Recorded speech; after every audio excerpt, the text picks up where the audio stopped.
O marketing digital é uma área que nos últimos anos floresceu enormemente.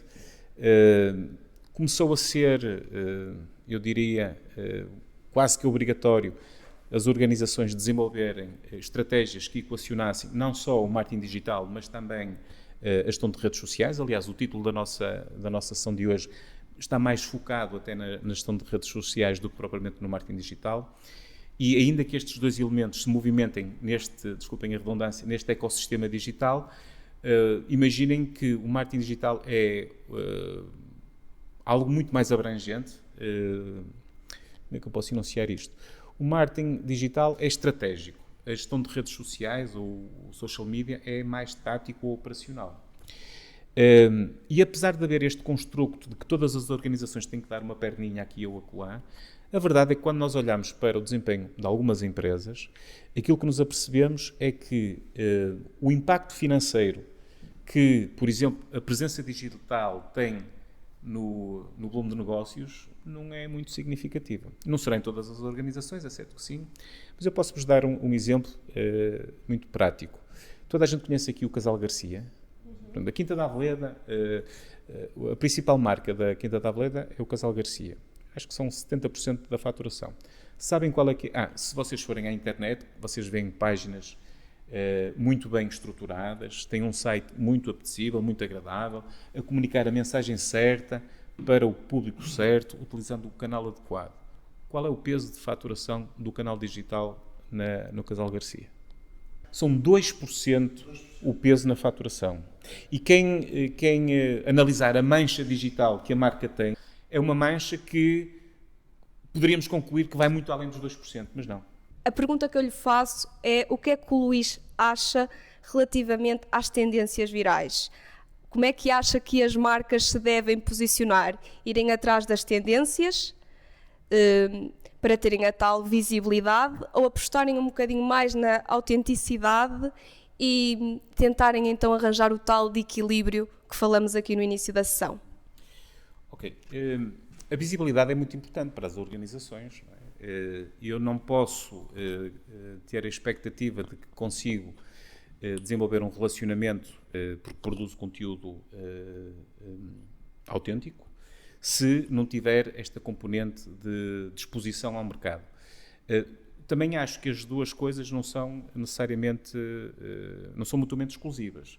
Nós podemos trabalhar conteúdo no sentido de ele tentar chegar ao maior número possível de pessoas ou entidades, depende se estivermos a falar de uma empresa ou de uma marca que se movimente no ambiente B2B ou B2C, ok? E já agora eu vou já fazer uma pergunta curiosa.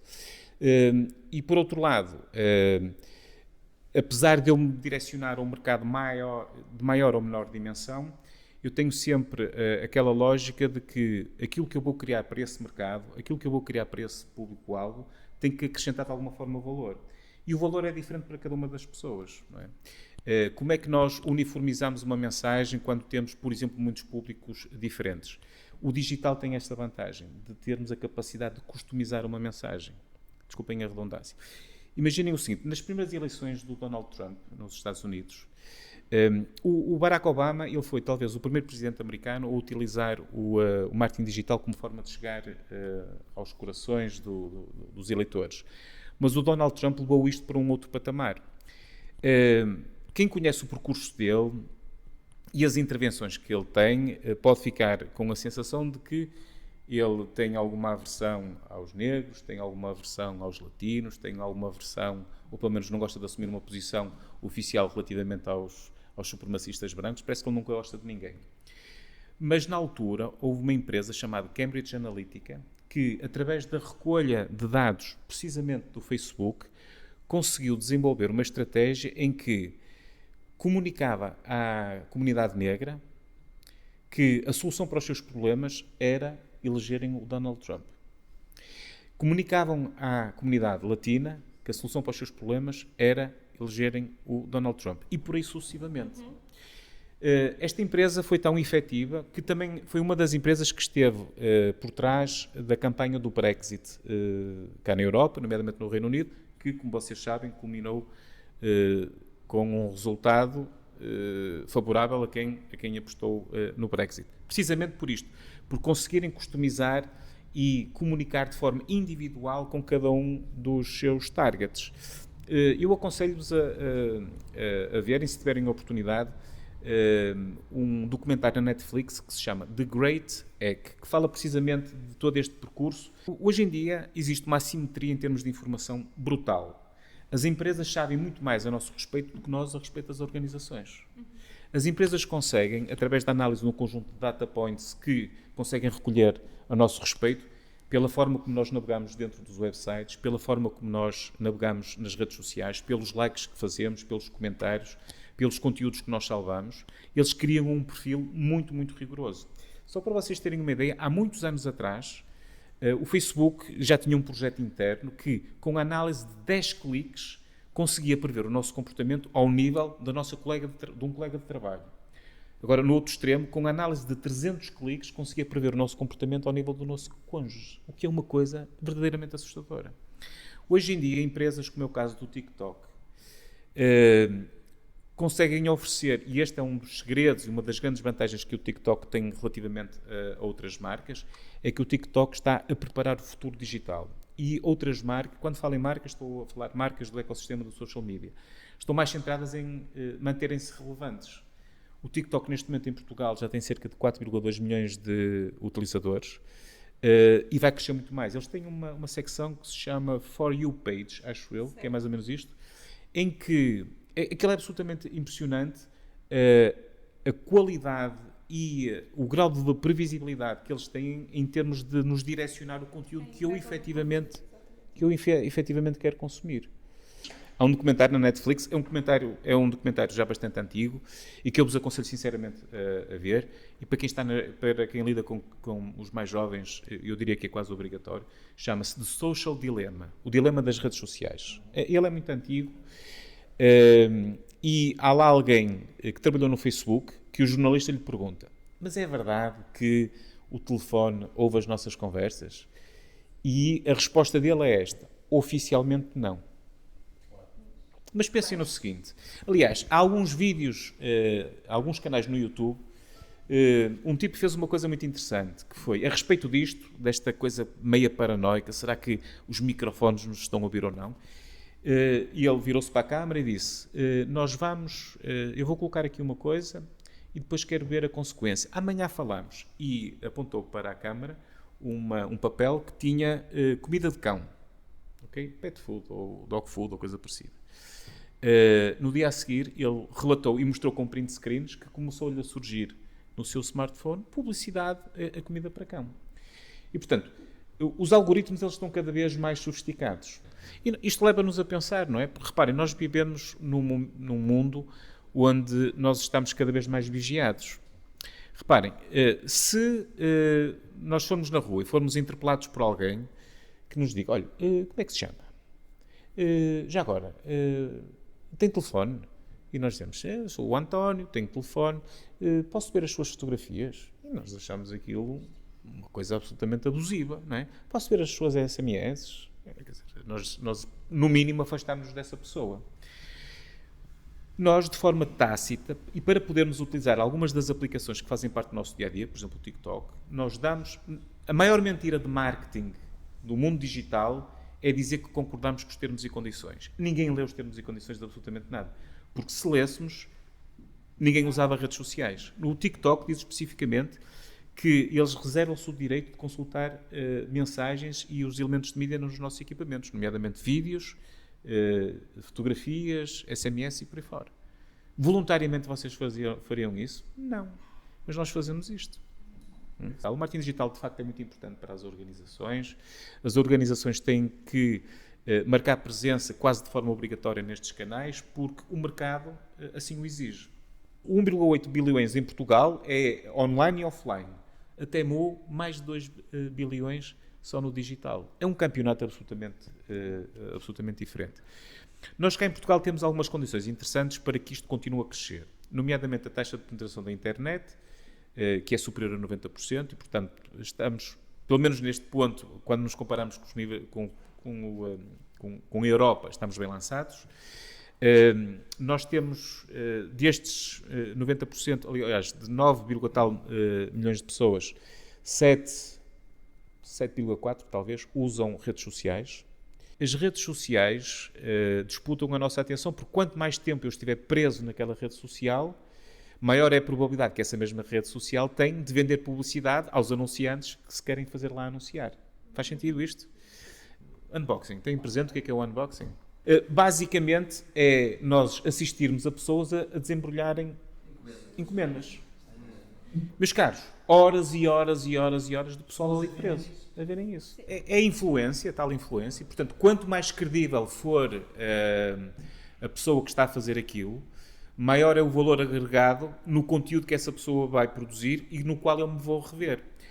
Luís, essa tua expressão aplica-se a muita coisa. Quando nós olhamos para um produto e o produto nos soa muito estranho, há uma lição em marketing que nós temos que tirar, que é: eu não sou o target daquele produto. Eu não sou o target daquele serviço. Os influenciadores, eles são, apesar de tudo, importantes porque têm uma capacidade de mobilização que as marcas, per si, às vezes não têm. O conteúdo que eles produzem é um conteúdo que é visto de forma mais próxima com as audiências que eles impactam. E, como tal, as marcas recorrem a alguém que consegue comunicar de forma mais próxima. Mesmo antes de se falar neste tema, na área do marketing há uma frase que é muito repetida, que é: a realidade não existe. O que existe é a percepção da realidade. Okay? Muitas vezes um produto, ele não é necessariamente bom, mas se ele for percepcionado como bom, ele passa a ser bom. Estão a ver? A Rita Pereira cobrava cerca de 10.000 euros. Um post. E a pergunta que se faz é: compensa? E a resposta é um inequívoco: sim. Claramente que compensa aquele tipo de investimento, porque a reação é brutal. Porquê? Porque a Rita Pereira produz conteúdo que é valorizado pela audiência a que ela se destina. E a reação que o mercado tem ao comentário é extremamente positiva. Ela começou a falar que a Rita Pereira era muito simpática, era boa pessoa, que já tinha passado um momento na vida e tal, não sei o quê. E a determinada altura eu comecei a ficar confuso e perguntei-lhe: mas conhece-a? E ela: não, só conheço as redes sociais. Mas quem a ouvisse falar pensava que ela tinha uma relação. Reparem a capacidade de envolvimento, de engagement que a Rita Pereira consegue ter junto à sua audiência. É uma coisa extraordinária. Isto vale dinheiro, como é óbvio, não é? Alguém que tenha capacidade de se tornar presente na vida de terceiros através de uma tela, tem que de alguma forma ser recompensado, porque alguma coisa está a fazer de bem, não é? Como é que nós à distância conseguimos criar esta relação de proximidade, ou, na realidade, é criar a ilusão de proximidade entre um influenciador e um ilustre desconhecido. Ora, então, inteligência artificial para produção de conteúdo, a inteligência artificial para análise de métricas, que a coisa vai ser cada vez mais precisa. Aliás, vocês já ouviram seguramente falar numa coisa que são os agentes de IA. Isto vai ser um problema para as marcas. Porquê? Imaginem, eu consigo treinar um agente de IA para fazer as minhas compras.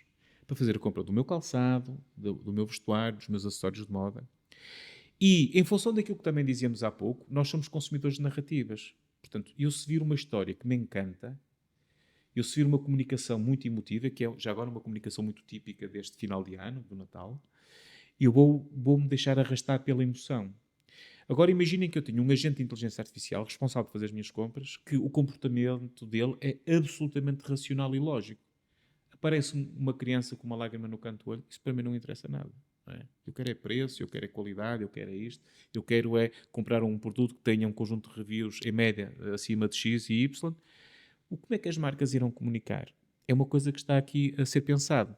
Ou seja, nós já estamos a pensar em criar marketing que irá impactar máquinas, entenda-se máquinas como inteligências artificiais, e não pessoas. Portanto, marketing para máquinas e não marketing para pessoas. Nós somos preguiçosos por natureza. Não fosse a preguiça um pecado capital. Não é? O que é que isto significa em termos de consumo? Quantos mais passos eu tiver que dar para comprar um produto, maior é a probabilidade de eu abandonar a compra. O social commerce veio para ficar, ou seja, Eu, se vejo um produto anunciado no Instagram, eu não preciso de sair do Instagram para comprar aquele produto. Porque se eu tiver um link para ir para o site, depois não sei o quê, a coisa vai morrer pelo caminho.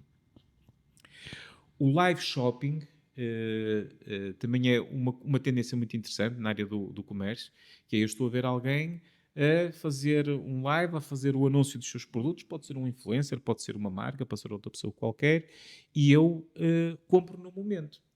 Provavelmente já vos aconteceu, vocês colocam agora uma query qualquer, colocam como fazer isto ou como fazer aquilo, e em vez de nós abrirmos os links que nos são sugeridos, nós ficamos imediatamente satisfeitos com o AI Overview. Portanto, aquele pequeno resumo que tem assim é mais do que suficiente. Portanto, eu já não vou clicar.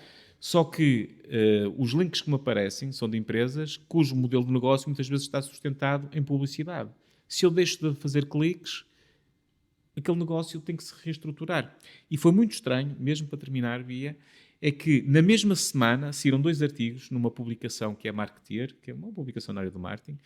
Num deles dizia que é o chamado o Google Zero, ok? Que era 0 cliques. Como é que as empresas vão dar a volta a isso?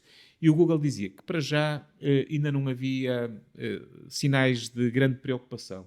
Na mesma semana, na mesma publicação, a Google a dizer, afinal de contas vamos ter que repensar isto porque o percurso que o cliente faz, o usuário faz para chegar a uma determinada conclusão está-se a modificar. Foi um gosto receber-vos cá, ao Luís também. Muito obrigada. Uma salva de palmas.